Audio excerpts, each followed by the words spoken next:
So there's our completed and connected harnesses. We got the two harnesses. We got the relay harness and the light harness separate, so they can unplug. And we'll show you how that works, so you can change out the lights if you need to. So to install the driving fog lights, the crash bar does have to come off on this side, and this side panel has to come off. The side panel removal is easy. Crash bar is a little bit more. It's not too bad, but it's part of the reason that we made two separate harnesses, so you can unplug the lights separately without having to remove all this stuff. If you want to change lights later, you'll be able to without removing anything except for the lights. Let's get on it. Cody's going to start taking the crash bars off on this side. This is going to be on throttle side, right hand side of the bike.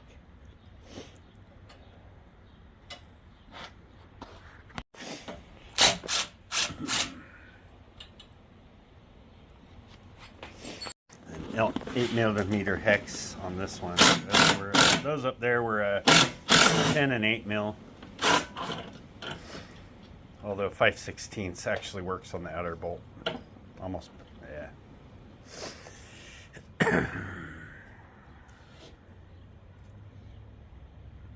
Washer on the outside. This goes in between. Yeah.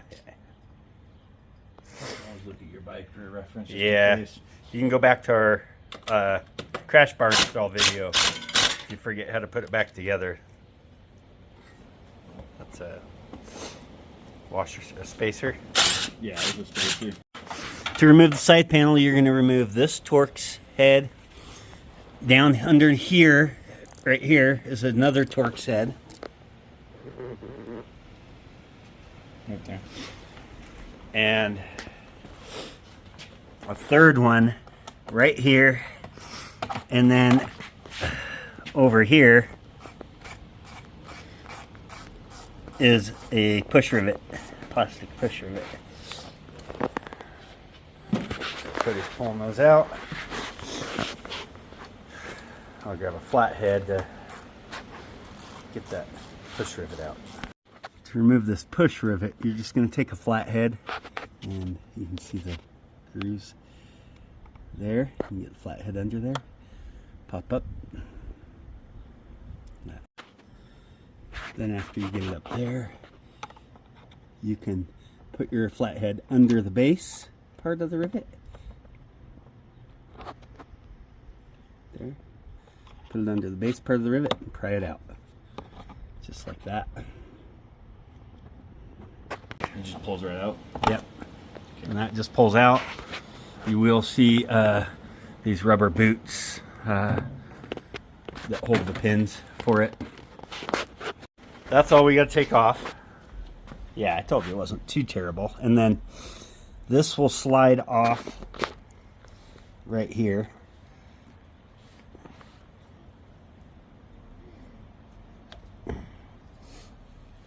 And you're going to hold on to this. And then there's a cap on this connector that we need to remove. Just like that. Yep. So the rubber piece we're going to stick on our harness connector to mount it right back in the same spot. They do make smaller relays. That's what Aprilia used from the factory, but I just used this automotive relay because I knew it's going to be heavy duty enough to hold up to some off-road abuse. And so we're going to tuck it over here, just behind the radiator, where it's basically out of the way of that side panel, because that side panel is pretty flush right here.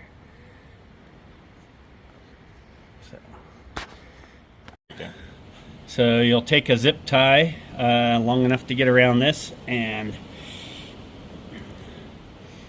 we're gonna go, let's go try feeding it back this way. I think I fed it through the other way in mine, but that was the hard way. So you see, that was a lot easier that way. And I just went over the top of this right here to kind of hold it up, and it will be up against this hose. That's fine. This has a cap on it, and it's rated to be in an engine compartment. So then what we're gonna do is come through the hole with that, just like that.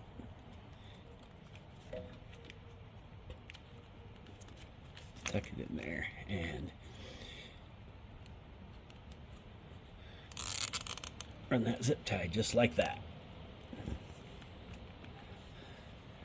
That's going to be tucked nice and tight in there.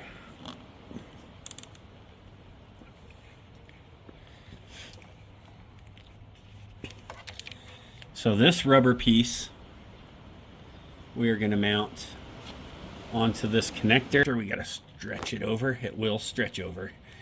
It's just not quite as easy.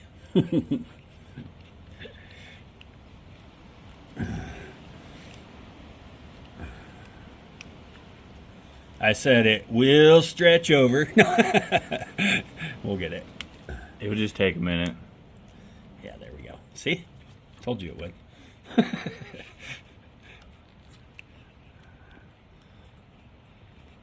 Okay. Two. So we will tuck this. Watch it not fit. Yeah, that might Because be why I the- didn't. Yeah, because I put the rubber piece on. Yeah. There we go. Yeah. And then I would take this and feed it all the way through too. No, because this goes back up, remember? It comes Oh. out the front.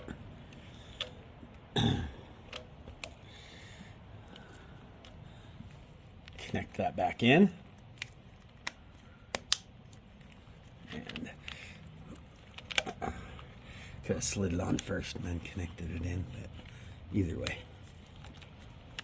Let's slide that back on there, just like that. Okay, and then this is going to run up.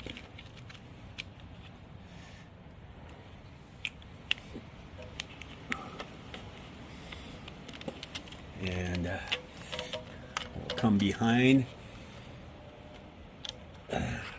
radiator hoses, and we want to come out up here on this side of the clip towards the neck, and it's going to come up right here.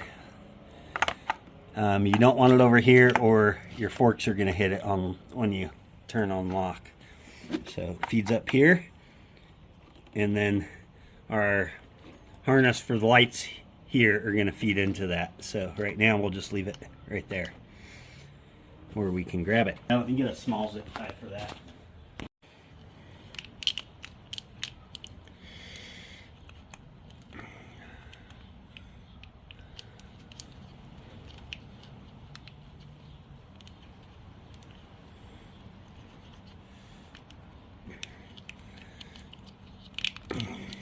Itty bitty baby zip tie.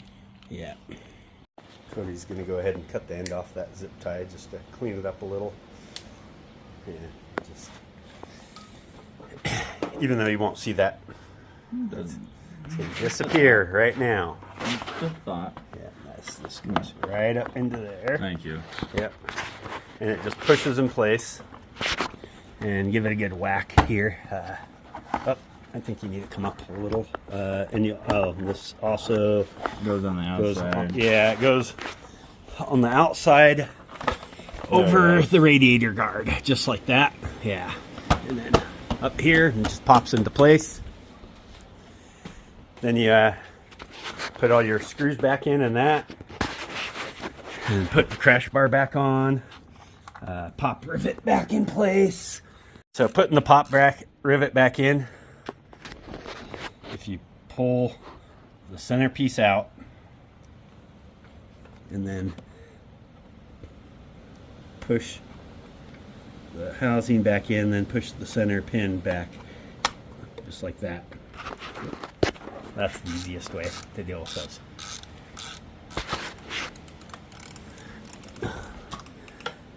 Cody's tightening the cowl back on. So again, you got 3 Torx head screws. 1, 2, underneath, and the third one right here. You can see now that the cowl's back in place, there's our end of our harness right there.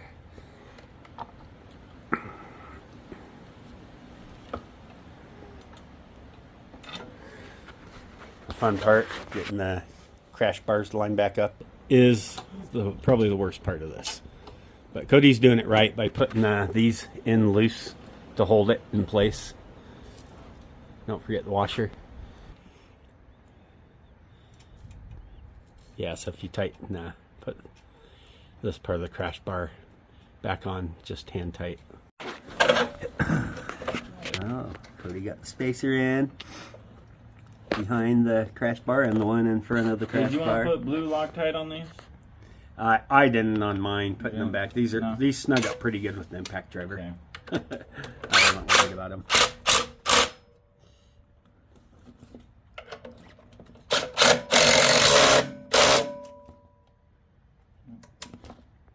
Left a bit in there. Yeah, that's probably good. Yep, that's good. And just gotta tighten these.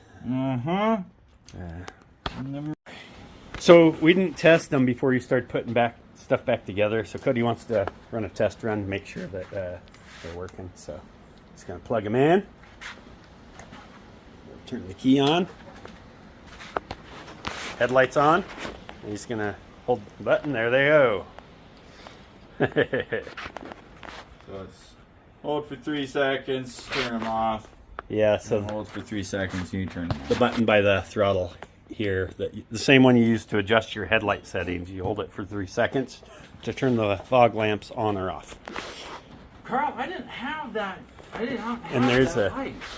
So there's that. You'll see the green light. That's because you didn't have fog lights. So yeah, this indicator wasn't even there until we wired into the harness. Yeah. Yeah, the bike knows.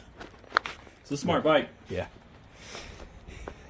Okay, you good? Yeah, now we'll finish putting everything together and on. So we're putting these brackets on, we'll snug them up. And then we'll put the light on and snug it to those. And you can go fairly tight with it and the light will you can still adjust the lights. But it's still snug enough that it's not going to bounce around and move off-road.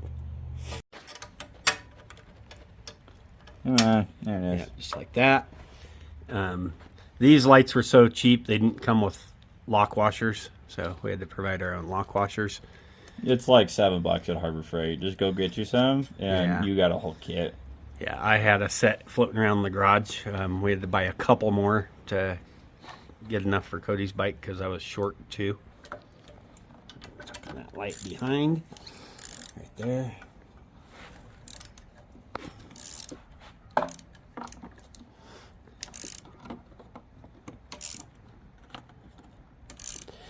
And then I tuck my wire right up in there, so it's kind of pinched in there, so it's not going to move. And then I also zip tied mine right here. Yeah, and that will also keep the connector pulled away from this area here where the fork turns in. That's why this cutout's here. That fork goes almost all the way against the radiator there, as you can see over on this side. It's pretty tight. Yeah, the tolerances on everything on this bike are pretty snug. This one will come over here and back up so the wire comes over the top. It just looks a little nicer. I'll let Cody get the bracket on first. If I can figure out. Cody's gonna zip tie now to the back of the crash bar just to kind of hide the wire loom there. I put mine like pretty close to the lights so they're kind of hidden. So I zip tied mine in to the guard here and then along the crash bar so the wire runs behind it, tucked away. And then I've adjusted these. I may adjust them more. They can be up and down, sideways, upside down, whatever. I adjusted them out like this because I wanted to be able to tip this, because this will tip and lean. I wanted to be able to actually get it to spread out more away from the bike to the sides for off-road. I'm looking for, you know, that driving light effect, basically, where I'm getting a lot more light to my perimeters, since this headlight does not turn with the forks. So when riding off-road at night, it's nice to have a little more perimeter light. And then it also helps visibility on the road too, quite a bit. So I'm just gonna slap a zip tie through there, yeah. So the crash bars don't have to come off again if we do new lights. We will redo these harnesses. We could have put plugs here, I guess, on each side. But I had those big heavy-duty waterproof plugs. I didn't want to bother looking for some tiny heavy-duty waterproof connectors. Those big ones are pretty nice, and they work really good. So. One more time. Yeah. There it is. Looking all nice and bright. Yeah, it gives a lot more visibility on the road, and for us, really, you know, one of the biggest benefits is off-road visibility. So having that perimeter vision, so can be a big help. This is without running fog lamps or accessory lights. This is with it.